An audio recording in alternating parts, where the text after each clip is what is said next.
Really short. Something really short. So, since the last time we met, my birthday just recently passed, and I had a really wonderful time. I was driving with my family. This was all a surprise, by the way. I had no idea what was going on. My partner planned this surprise birthday for me, and we were driving. So it was happening in the background. Yes. Like how Source sort does. of like. It does, yes, it was. And as we were driving up to Maine, which we were going, I got an email from a school that I had applied to. I'm in healthcare, and these little things have been popping up where have been signs that I'm a healer, and I've known this, but it's been this transition of me going into... You are a teacher. We get why you call that healing, because if you teach someone how to adjust their vibration, then they can heal themselves. And you are not the healer, you are the teacher of how it happens. Because everyone has access to the energy, but most people are wanting someone else to do it for them. And that's why it's kind of slow going. It's really interesting you say that, because we have a family friend that wants I want to do this as well, but there's a Reiki class, and I've seen this done in a hospital setting, and I think when energy is good. Good. Yeah. Mm-hmm. I would think that this would be such a good thing to learn from a teacher. And there's just been things like that popping up where it's just more evidence of me leaning more into So when you this raise role. your hand, what's the theme of this conversation? I want to know how can I expand more into this role from what I've been trained to Well, the know. way you expand is by taking a step and don't mess it up. Take a step and be satisfied with the step that you took. Don't take a step and say it's not enough. Don't take a step and say I need to take bigger steps. Don't take a step and say, is it the right step? Take a step. Take a step and connect the dots, and then another and connect the dots. Let your desire lead you. It's like this. Just like you put the corn in the ground and you can't see it, but you know to tend to it, you know to keep it moist and keep the weeds away and that sort of thing. This is the same thing. You set an intention and you don't mess it up by fretting over it or by feeling impatient about it. You feel your on-trackness. You feel your worthiness. You feel your blessedness. You feel proud of your guidance system. That's why placing your basket is the most essential part of the conversation that you're hearing from us. Where do you put your expectation? If you put it beyond your ability to expect it, you got nothing.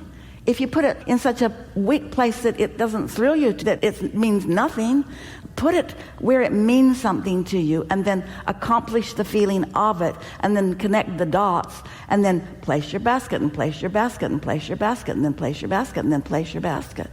The thing that we really want you to hear. So I'm going to make a series of statements that we know, if you've been listening to us for a while, and you have, you will be familiar with this series of statements. So we've said things to you like everything that you want is vibrationally in your vortex. It's like your vibrational currency. It's like a vibrational reality that already exists. And then over time we said to you, so you got to figure out how to get into the vortex.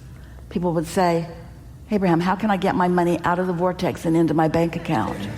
You're starting to accept that you've created it, but how do you turn those thoughts to things? How do you turn that energy into a thought and that thought into a thing and get that thing into your bank account? What's that process about? And so then we began saying to you that it exists and that you don't have to actually get into your vortex. You just have to be compatible with your vortex, and then you will receive it from the vortex. You will receive the idea or the impulse, the next move, the next logical step. So then every now and again someone will say, oh, I just got the best idea. And we say, where do you think it came from? It came from your vortex. But more important, why did you get it when you got it? And the answer to that is because you were a vibrational match to the vortex, which means you were fine. You were at least fine. You might not have been off the wall enthusiastic, but you weren't blocking it in any way. And so that really is what you're looking for. If you reach too far, you don't let yourself, because your doubt comes in. If you don't reach far enough, then your enthusiasm doesn't come in. You want to put it right in that Goldilocks place, in that just right place, the sweet spot. And how do you know you've done that? Because it's like you speak it, you feel it, and evidence of it shows up in some way until you just get so you expect it to unfold for you. And you don't spend so much time in your head trying to assign how it comes, because when you think about what you want and why you want it, you have a much better opportunity to be a match to it than when you talk about what you want and where it's going to come from, because you don't know. When is it going to come? You don't know. Who's going to bring it? You don't know. When you ask questions that you don't know answers to, you're not in the sweet spot.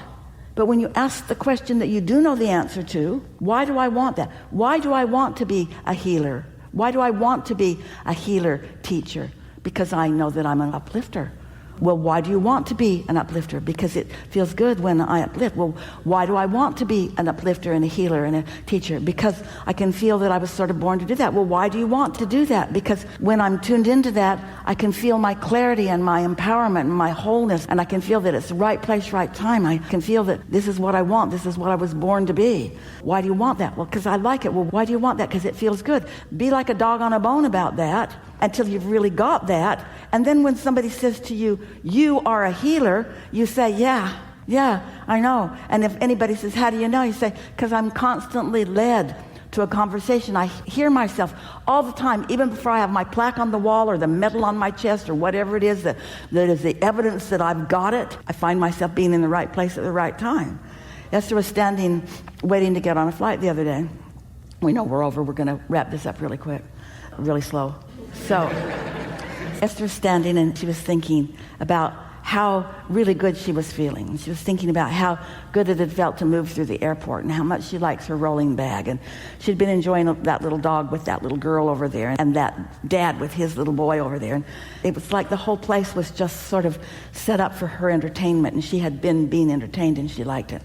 So she was just standing there, she was just thinking, and she was looking down, a man standing right next to her, and a drop of blood landed right on the floor. And she thought, maybe his nose is bleeding. So she reached in her purse and got out a tissue. And then she said to him, I don't want to alarm you, but you're bleeding on the floor. And he said, I've got a new puppy. He said, and I've got scratches all over me. And a tiny, tiny little thing on his hand had just broken loose. And so she said, well, I'm not a doctor, but you look really healthy to me. Really bright red blood. They were playful about it. We're just teasing you, because Esther doesn't think she's a doctor, but she does think she's playful. And he was so embarrassed. He said, that is so gross. And Esther said, bleeding is gross? I'm glad I have blood. And he said, yeah, but you don't want to drip it on the floor. And I said, no, I've got you for that.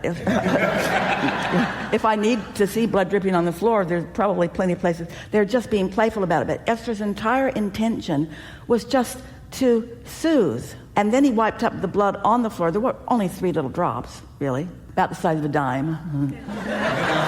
And just 3 little drops. So then started to wipe that up. So Esther had another one so that he didn't put the floor wipe on his hand. And then he said, I actually have a Band-Aid. And Esther said, I was so wishing I had one. I wanted to save you. I said, no, I have a Band-Aid. It was a Scooby-Doo Band-Aid, and he pulled it out and he put it on, and she said, that's really a good choice for a Band-Aid. That's just really a good choice. And Esther thought, now that was just a silly set of cooperative circumstances that means nothing in the big scheme, really, but means everything in the big scheme, in that here you are with constant opportunities to add to or take from the feeling of well-being of anyone that you are looking at or thinking about or talking to. Don't you just love it when life presents you an opportunity to play with someone, and you have someone to play with in a sort of meaningful way? It does. I was telling, there's someone that we met before we came in, And I was telling her I do this at work when I see patients. I'm playful about it. I make it fun.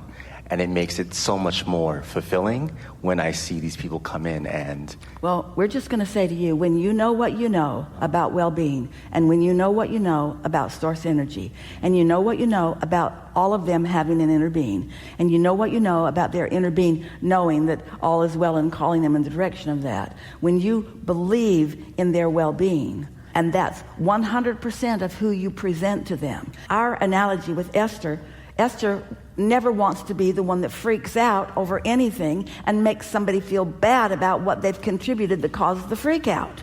That's the whole point of that. You really don't want a doctor that looks at your chart and loses his mind. Oh my God, oh my God, oh my God.